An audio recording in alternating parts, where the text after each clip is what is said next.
I literally woke up this morning to a $50,000 booking request. Somebody wanted to book a property for a whole year, right? Can you imagine how much easier your life would be if somebody else was paying your rent or your mortgage for a whole year? So I'll close it on that, and I'll actually show the screenshot just so everybody knows. I like to do this sometimes. I woke up this morning, and these were all of the requests that came in. Having a blast, gonna get it on the Bruce Lee podcast. Bruce Lee like Bruce Lee, cause it's so hard and the T is loose leaf. Making up those rhymes, don't write it, just do it loosely. If you want my respect, you better put direct.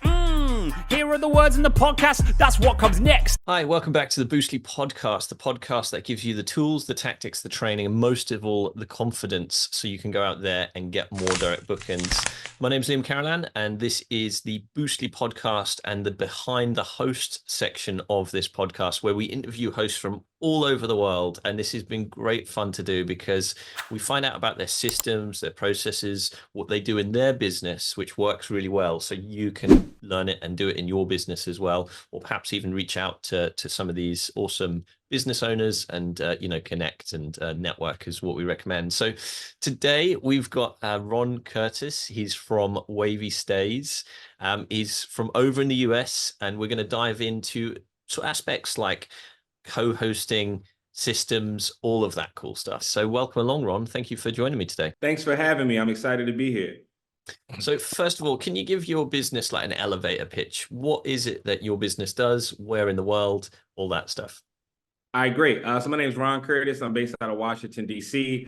I have a property management consulting business called Wavy Stays that specializes in short-term and midterm rentals. And what I pretty much do, I run the entire day-to-day operations for my investors and business owners for a small percentage of the profits of the day-to-day activities of the business. I can run this business anywhere in the world as long as I have access to cleaners and a Wi-Fi connection. Why do you do this? What do you enjoy about hosting, and how did you get started? So the thing that I love about hosting is the time freedom that it affords me. In the United States, we live in a debt wealth society, so a lot of people live paycheck to paycheck. And I'm a firm believer that and having one stream of income is too close to none.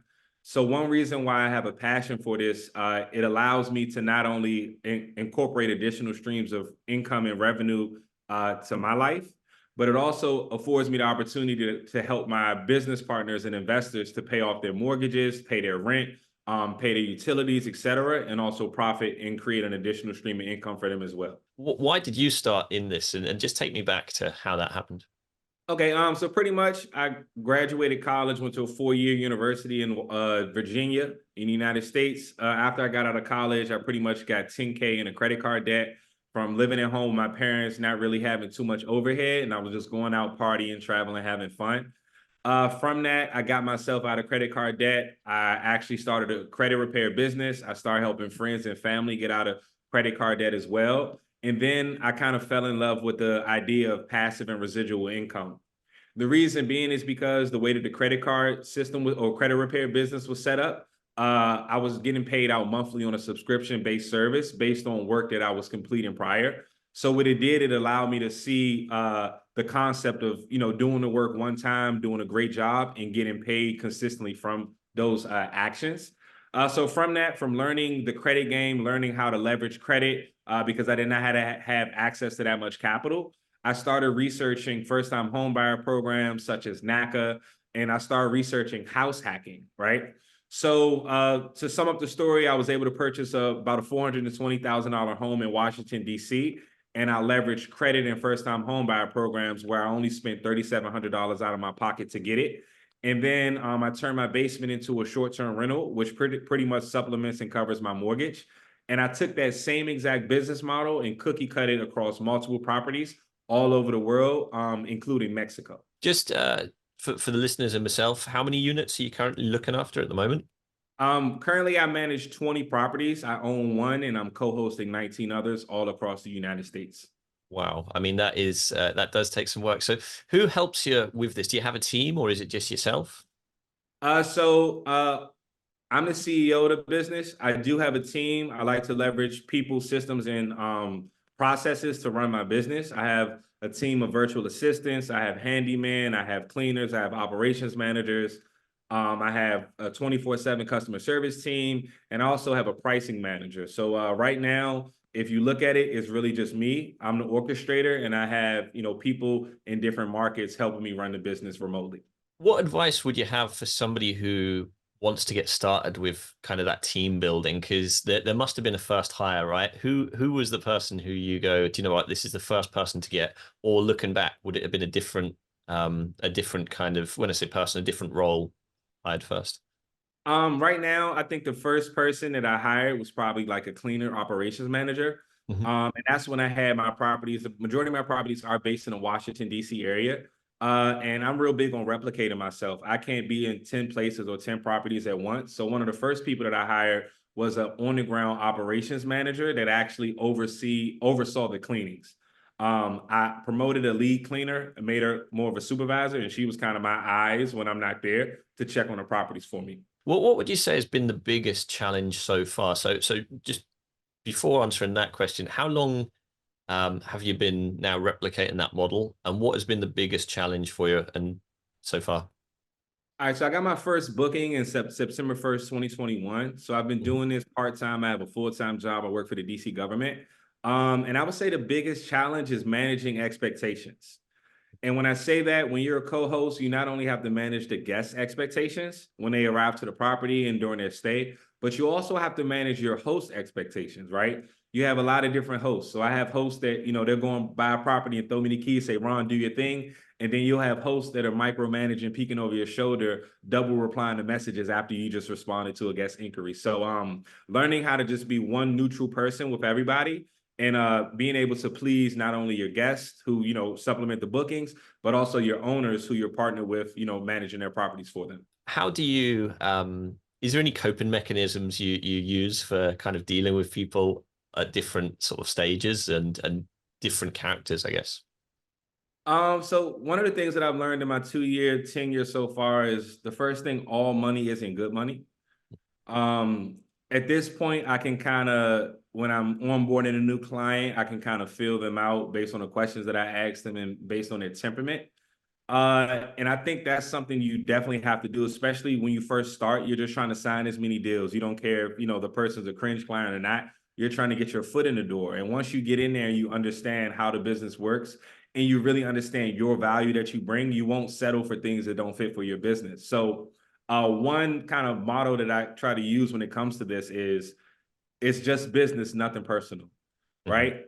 Anytime a guest has an issue, they can be yelling at you, cussing at you, etc. Don't take it personal. It's just business, and vice versa with the host. So got to take a deep breath sometimes and then, think about it and process your response and do it that way. So when you're looking at taking on these properties, how do you know which locations work? Is there any kind of software or any kind of things that you use, or is it just, do you have a process where you meet the client and look at their home first of all? Talk us through that. Yeah, so I'm a real big numbers guy. I'm big on data. In my previous role at a other DC organization, I was a senior data analyst. I used to manage systems and things of that nature. So I can speak data. And I know that data drives everything. So one of my most important team members on my team is my pricing manager, for my finance department. And the reason being is because all we do in this business is sell nights. I ask hosts all the time, what do we do? Oh, we sell an experience. We sell hospitality. We sell cost. No, we sell nights, right? So my main goal is to make sure that each night is priced as competitively as possible, specific to your market. A lot of times I have hosts who come to me who already have Airbnbs up and running and they don't know why they have bookings. And I'll do a market analysis for them. I'll do some listing optimization and SEO. And before you know it, they start getting all these bookings, right? So that's what I use. I use different pricing softwares. Just to not name drop, I use AirDNA, Price Labs. There's a lot of different other softwares that you can use. And I also leverage Facebook groups, especially when I go to markets that I'm not familiar with, that I've never been to. And when there's slow seasons and droughts, I'll go look and I say, oh, okay, my data supports what's going on in the market based on everybody else complaining. So data is a big thing for me when it comes to determining, where to invest or if this market is even good to invest in. The one thing that I'm going to take away from this podcast is just not to underestimate the power of first of all, the opportunity, like actually seeing the opportunity and not seeing the problems, because too many people see obstacles instead of the opportunities. And also that co-hosting model is just a great way. Like you say, I'm going to remember that if I can get 10% of other people's watermelons and then I can buy my own, and that's exactly a great way to think about it, that ultimately help others to improve their pockets. And at the same time, you can then be bringing in income to then buy your own, invest, do whatever you want to do. So that's really cool. Any last things to share before we go, or any closing remarks? Yeah, so if anybody's out there on the fence about Airbnb, whether they want to get into it or not, whether they have properties that they're interested in renting, I would say, like, don't be fearful, right? A lot of us suffer from analysis paralysis. I would say jump off the porch and take that risk. The worst thing that can happen is you can make some money. If you're worried about your home getting damaged, they do have air cover for hosts that protect you in certain situations. And if you have no idea what you're doing, you can, reach out to people like me that are in the business, are in the industry, that can help guide you, right? None of us want to work till we are 60, 70 years old and retire. This is a great way to buy back your time and to make money every single day. I literally woke up this morning to a $50,000 booking request. Somebody wanted to book a property for a whole year, right? Can you imagine how much easier your life would be if somebody else was paying your rent or your mortgage for a whole year? So I'll close it on that, and I'll actually show the screenshot just so everybody knows. I like to do this sometimes. I woke up this morning and these were all of the requests that came in. Nice. And the one at the top says $50,000. Nice. So Yeah. it's good to wake up to stuff like that. And it kind of changes your perception on how you can make money. So that's what I'll leave with. 100%. And what a great way to bring it to a close. Thank you so much for your time today.